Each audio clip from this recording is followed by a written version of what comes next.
Alright boys and girls, the day is finally here. Vegeta's new form. I can't believe, I can believe it, but it's about damn time Vegeta got his new form. We have been waiting for this and talking about it for months, pretty much way before, even when Goku got Ultra Instinct in the first place, that he was able to turn it on, in the Moro arc, we're thinking, how in the heck is Vegeta ever gonna keep up with Goku now? Especially since it doesn't require any Stamina Ultra Instinct, which we promptly corrected at the beginning of the next arc, which is this one, the Granolah arc. So, now Ultra Instinct has a stamina issue, and Vegeta is gonna step up with his God of Destruction form. Let's read this chapter, guys. When you use the bathroom, you always close the door behind you, right?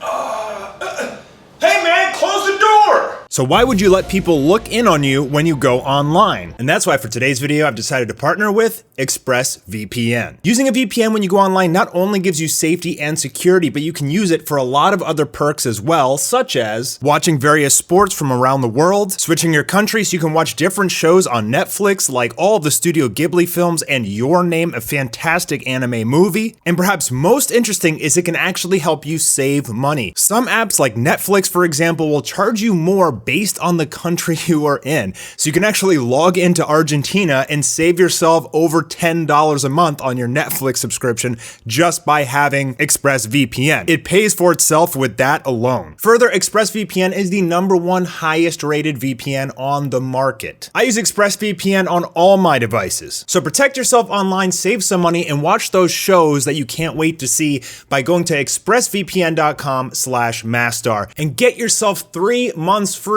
of ExpressVPN. So Vegeta right off the beginning says you should know tricks like fusion and clones won't work against me. I guess he's talking about because he has forced spirit fission. Does forced spirit fission work against clones? I guess, since it's not energy from the original source.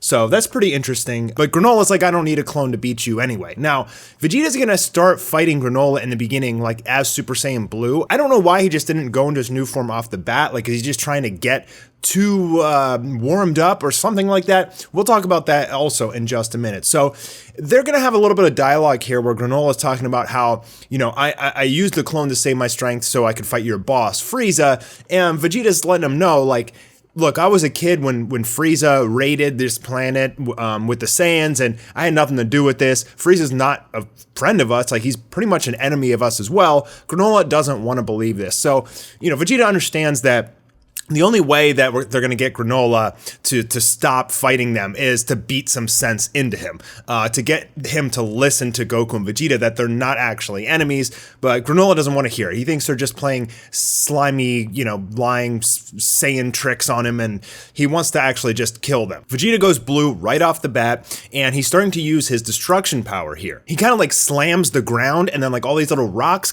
pop up out of the ground, and then he uses his Hakai power and just creates this massive explosion by, I guess, Hakaiing all of the rocks that were surrounding Granolah, so much so that Oil, I think his name is, in the distance, can feel it, and all these cars, the Sugar Gens, are trying to vacate the city, and Vegeta's power automatically off the bat is pretty ridiculous. But Granolah says, your destructive power is lacking, so you make up with quantity. So Vegeta, in his training with the destruction power, is trying to learn how to maximize it.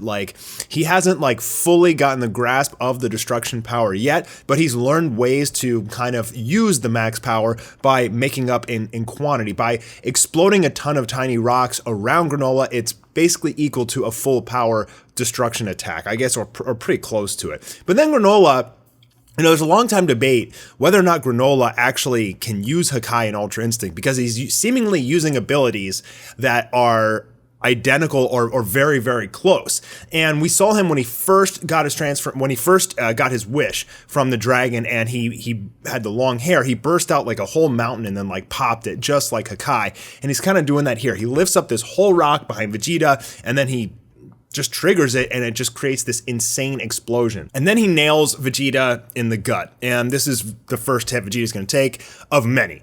So Vegeta's gonna get pretty beat up in this chapter until we get to the later pages, and this is a high combat chapter as well. But they still haven't explained what these techniques are that Granolah is using. I don't think he even knows what these techniques are. He even told Goku that he can move faster than instantaneous movement, pretty much, and he doesn't know how, but he can do it. So somehow, I don't really understand this. I really hope we get an explanation for this, but like somehow during his whole life of training, he would have somehow developed the same abilities that Goku and Vegeta have, which I guess is like kind of understandable, but it's not like the exact same abilities, but it's close. This is still a gray area, but regardless, you can just kind of understand that Granolah can pretty much do anything Goku and Vegeta can do at this point. And there's gonna be crazy high combat here. Vegeta's doing a lot of blasts, Granolah's dodging around, Vegeta's chasing after him, but for the most part, Vegeta's just getting completely wrecked. Like every time he chases Granolah, Granolah's dodging all his punches, landing all these massive attacks, kicking Vegeta down into the dirt. But Vegeta's like putting up surprisingly decent defense. Like he's taking some hits, but he's blocking a lot, and he doesn't really seem to be taking like too much damage, but you can kind of like tell from the art, like they're very heavy attacks. Now, one thing I wanted to point out here is this picture right here, right? The overhand smash. One thing I learned from Malik, who does the Dragon Ball New Age fan manga, which I've reviewed on my channel, is that when you do an overhead smash, he was talking about this in terms of reference, you actually have to like put one hand on top of the other, because if you hit someone like this, you'll break your fingers. But it looks like he's actually crossing his fingers, so I don't know. I wonder what his feedback is on that. But anyways, he does a giant overhead smash on Vegeta, sends him flying into the dirt again, and now he's going to start using his sniping abilities. Vegeta's actually in the water here, and Vegeta is shooting tons of energy blasts at him, which he seems to be able to dodge in the water. So I thought Granolah could snipe, I mean, I guess it seemed like it was so hard for Goku to dodge Granolah's attacks, and like Vegeta seems to be like easily dodging them. So, and we get all these like landscape shots as Vegeta is just on the run, dude. Like he's flying over this waterfall, he goes down into the water, Granolah's just straight up chasing him with his sniping blasts. And this part was actually really cool. He uses this like a new technique out of Granolah, and we got to talk about this, stop here and talk about this for a second. So basically he can ask for aim assist from Oatmeal, and he like pulls like it's like an archer, like he pulls his like arms back like he's pulling a bow and shoots like a massive nuke out, which is pretty cool. It's something different out of Dragon Ball. I want to more so talk about Oatmeal. Like, who is this guy? They still haven't explained who Oatmeal is. Is he gonna be the main villain of this arc? Like, why haven't they showed him? Who is he? Is he an AI or something like that? Like, he talks to Granolah through his earpiece, but we haven't seen him. We don't know much about him. I think he is a Cerealian. What is his motive? Why hasn't he appeared? Is he going to show up later? Why hasn't Granolah talked about him? Why do we have no information on this guy, Oatmeal? And why is he like assisting Oatmeal from some other place? And where is he? Like, there's so many questions about this guy, and we have zero answers. So he's definitely got to come in somewhere later in the arc. Every chapter we get, I just have more questions about this guy, Oatmeal, and zero answers. So Granolah shoots that like massive archer blast at Vegeta, and we get to see something cool here. So we were trying to figure out like what are Vegeta's destruction abilities going to be with his power of destruction, and here's one of them. This is one we knew. He can nullify energy attacks. He can nullify energy. So if you remember from Battle of Gods, when Beerus is fighting Goku, Beerus was just nullifying all of Goku's key attacks, forcing Goku to fight in hand-to-hand combat. And so one of the main abilities of Hakai, or at least of God of Destructions, is that, you know, you can nullify any energy attacks going against you. And that's what Vegeta does here. Even though Granolah shoots this just insane archer blast that should kill him, he's able to like put his hands like this and nullify and destroy the blast. So one of the things with Vegeta's new form is that energy attacks won't work on him. And that's particularly good against Granolah, who has the sniping ability. So even if Granolah is sniping Vegeta, all those attacks should dissipate. Like, my theory is that in Vegeta's new form, his destruction form, he can basically just like erase everything in an area around him. So you can't get close to him, you can't hit him, and if you shoot blast at him, it'll just erase. That's a really good counter to Granolah, who tries to shoot you in your vital points. I guess Granolah's gonna have to somehow hit him with his little hand jab thing like he did to Goku a bunch of times, and he's gonna do to Vegeta here as well, hit him in a vital point somewhere. But I think Vegeta is a really good counter to Granolah, whereas Granolah was a really good counter to Ultra Instinct. So I'm pretty sure Vegeta's gonna take the W in the next chapter. Pretty sure. Vegeta says some kind of interesting things here in this chapter, that he says, I admit at the moment your strength and techniques surpass my own, but I'm still going to win. And he says that in a couple pages coming up that he's gotten stronger as this battle has progressed. And that's particularly important because of the wish made by Granolah, and the dragon said, you know, this is your full potential. I'll make you the strongest in the universe as of now, but he can't grow anymore. So as Vegeta and Goku grow stronger, they're gonna surpass him eventually, and it's literally impossible for him to catch up to them. And Goku actually also wakes up here. He screams in pain because of that hit on his chest. It looked like to his heart that Granolah hit him, but he's not dead or anything. He looks up and he sees Vegeta and Granolah fighting upside down in the air, flying past him, which was really cool. Really good art here from Toyotaro. He's definitely improving a lot. Like, he does some really unique panels and stuff. Like, it's not flat. Like, he does some really good kind of 3D shots in the 2D space, and he's definitely getting better and better. Absolutely. Now Vegeta starts doing his machine gun blast, which when has that ever done anything, right? And Granolah is easily able to swipe it away. Vegeta appears behind Granolah, and Granolah shoots at him, a big blast. He dodges it, and he forced Granolah to shoot that blast and destroy the ruins of his city that he loves and holds so dear. So that really pisses off Granolah. That's some nice writing. I like this. Like, this is classic Vegeta. You know, hit him where it hurts, make them blow up their own city. You know, like, that's that merciless, like, blood frenzy Saiyan shit. I love that, dude. You're fine blowing up what's left of the city, a house full of all those memories.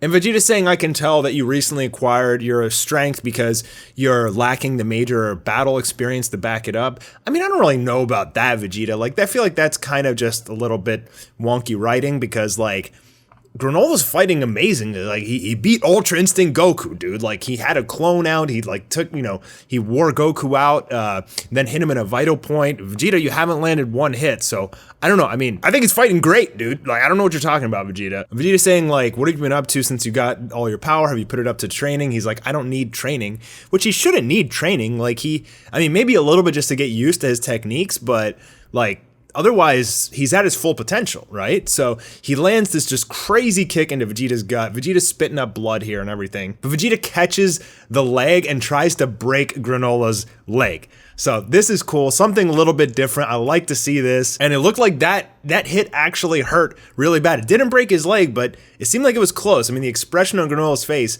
he looks like he's in some deep pain right now, and he's able to get out of it. He kicks Vegeta down into the ground. Vegeta's saying the outcome of battle is never set in stone. Like, even if you're stronger, that's exactly what I love about fighting. And we get a lot of this, like, Saiyan pride stuff going on here, and the Saiyan blood boiling, like, as Vegeta's talking about, like, how I love this. Like, I don't have to worry about my family. I can just be as explosive as I want. As this battle continues, I'm getting stronger. And now Vegeta's trying to break Granola's arm as well, but Granolah, like, does his little jab thingy right into Vegeta's stomach, and that's going to hurt a lot. But also here, Vegeta says, I've grown more powerful throughout this entire dance of ours. Vegeta acknowledging that if you don't finish me off, I'm gonna get stronger than you, and then it's impossible for you to beat me. But that hit really, really hurt Vegeta. It knocks him out of form. He spits up so much blood. I mean, so much blood. But he says, this is my happy place.